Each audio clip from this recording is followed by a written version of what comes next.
and a very good afternoon, ladies and gentlemen of the press. First, I would like to thank His Excellency Mr. Koh Boon Wan, Minister of Transport of Singapore, for being here today on this historic occasion of the signing of the side letter between the governments of Malaysia and Singapore on the HSR project. Today's event has been the result of weeks of intense negotiations.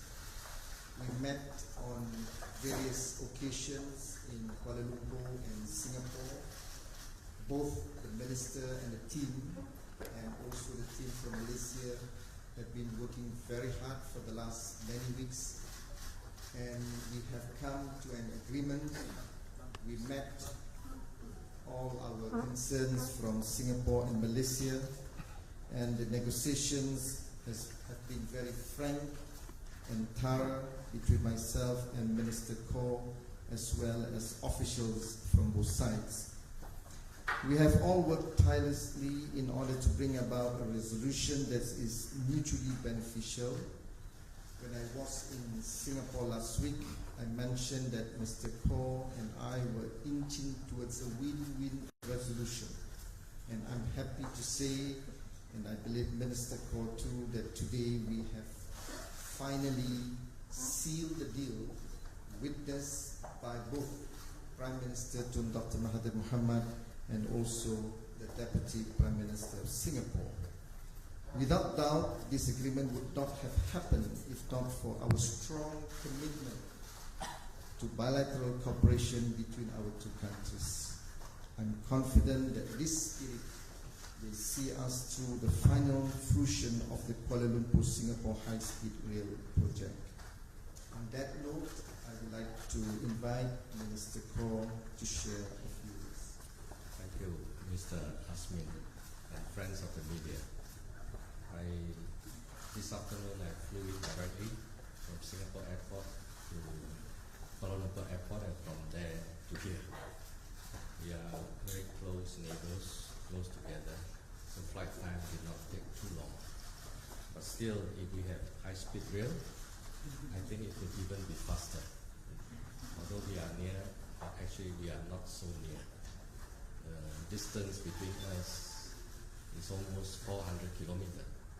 And in fact, for those experts in the industry, HSR industry, this is considered what is called, a sweet spot for high-speed rail. Because if cities are too far away, then they will rather fly. But if cities are too near, then they will just take the road and drive. But 400 kilometers represent that kind of a sweet spot. So many Singaporeans have actually been looking forward to the realization of this project, and we remain committed to this project. But of course, we understand why Malaysia needs to temporarily suspend the construction of the HSR project. So even though the HSR bilateral agreement has no provision for such a project suspension, but in the spirit of bilateral cooperation, Singapore has given Malaysia's request serious consideration. And after several rounds of discussions with Minister Azmin, we have reached a fair arrangement on the way going forward. And today's exchange of documents is to formalize our agreement on suspension. Construction of the project will be suspended till end of May 2020. As suspension will involve some abortive costs, Malaysia will reimburse Singapore for the abortive costs. And by the end of May 2020, we hope to see the resumption of the high-speed rail construction. If not, the project will be deemed to have been terminated, and Malaysia will reimburse Singapore for the wasted costs we have incurred fulfilling our HSR obligations till now. This decision to suspend will impact a number of stakeholders, existing contractors, and also potential bidders for the high-speed rail project. They have been concerned on the future of the project and are continuing to incur costs. So today's announcement will help to clarify the situation. We thank these companies for their active participation in the project so far, and we certainly hope to be able to work with them again when the project is resumed. Thank you very much. Okay, we also issued joint statement on this particular project, and I was told that the Secretariat has released and circulated this to the media. Okay, ada soalan? Yes, please.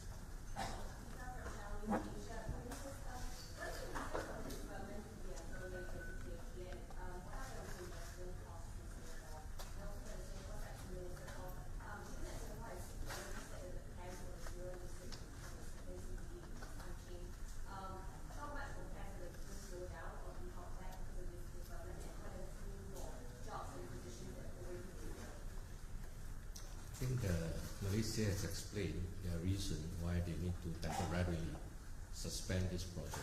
So naturally the first question is, how long do you suspend for? If it is suspension for a year, I think we can manage.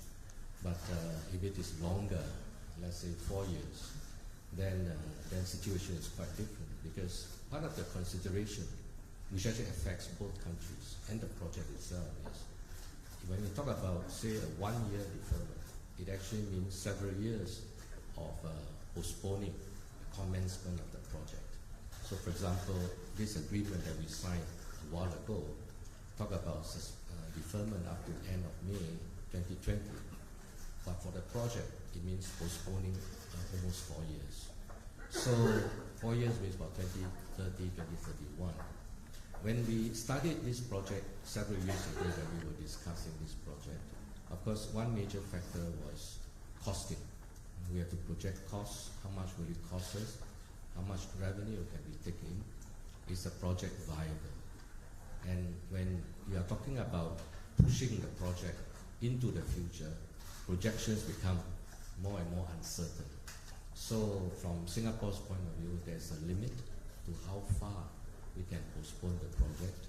And of course, finally this May 2020 was a negotiated figure between Minister Azmin and myself. We think this is a sort of a suspension period which we can try to manage. Of course, it increases some risk of the project cost of the project, but we think we can manage it. What was your supplementary? The reimbursement worked this way. In fact, much of the discussions was over these two items. There are two parts to the reimbursement. One part is what I mentioned just now, the abortive cost of deferring, because when you suspend a project, it doesn't mean just suspend and that's it, because some contractors, they have built-in breakage terms, so you have to pay them, because when you suspend the contracts or cancel the contract. Then some contracts, for example, diversion of utilities, because for the part of the HSR that is in Singapore, almost entire stretch will be underground. But that means that services have to be diverted. And in fact, we have started diversing all those utilities, which can be gas pipes, water pipes, electricity cables. Now, so when you suspend, it doesn't mean you just drop the project. You can't do that. You actually got to begin to make sure that you can conclude or complete this project, at least in a way which is safe for the people and so on. So all those means cost. So part of the agreement or discussions that we had the last couple of months was to actually painstakingly go through, our technical people from both sides, sit down, we produce invoices, and they comb through item by item to satisfy themselves, because Mr. Azmin has to account to his taxpayers, and me too. So we have to make sure that the cost, when we say, is so many $1 million that form the abortive cost. They are figures that he can defend, that I can defend too. So that's one portion of the abortive cost. The other part is, supposing, let's say, at the end of May 2020 and somehow the project did not proceed, then of course it means it has been terminated. In which case then there will be again reimbursements. And that one is for the cost incurred by Singapore fulfilling our obligations for the bilateral agreement up to today, up to today's suspension. So that's a larger quantum. And again, the same careful, thorough exercise went through between the technical people of both countries, gone through every items and details, and they have to satisfy themselves that the figures that we talk about, that we are claiming, are figures that they can defend to their tax holders.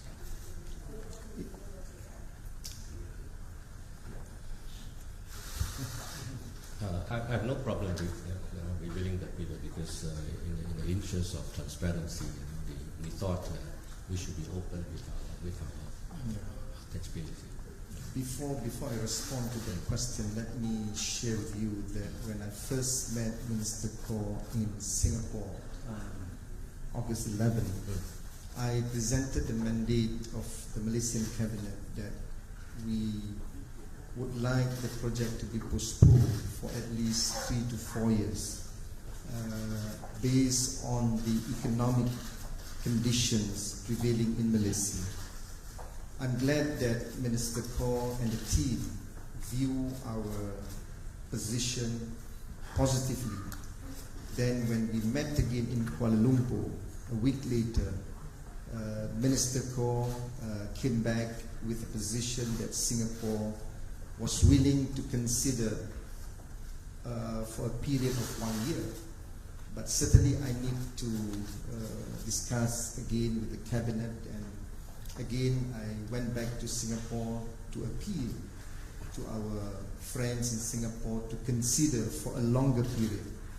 But certainly I agreed with Minister Koh that if the deferment period is beyond 2 years, certainly the business model will certainly change and the cost will continue to escalate.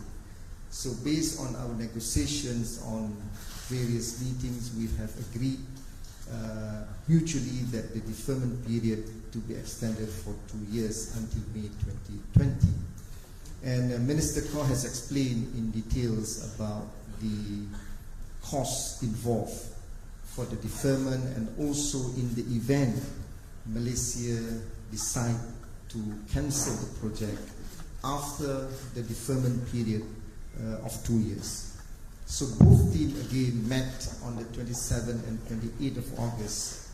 They discussed very detailed, every single item were presented, and finally both parties agreed that the abortive costs that need to be paid by the Malaysian government is amounting to 15 million Sing. I don't have the exact figure, but about 15 million Singapore dollars. And that need to be paid before end of January 2019. So we still have some space. And I must thank Minister Koh for allowing us to have this opportunity to prepare and to make the payment before end of January 2019. For the cancellation, in the event we cancel the project, certainly we met and discussed, but I think I do not want to jump to the conclusion, but because the agreement signed today clearly stated our commitment to continue with the project after May 2020. Okay, terima kasih kepada semua. Okay, thank you. Good. Depan.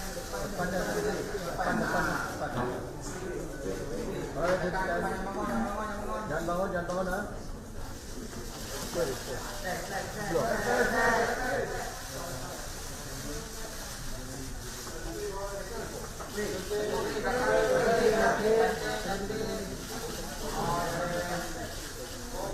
Okay, thank you.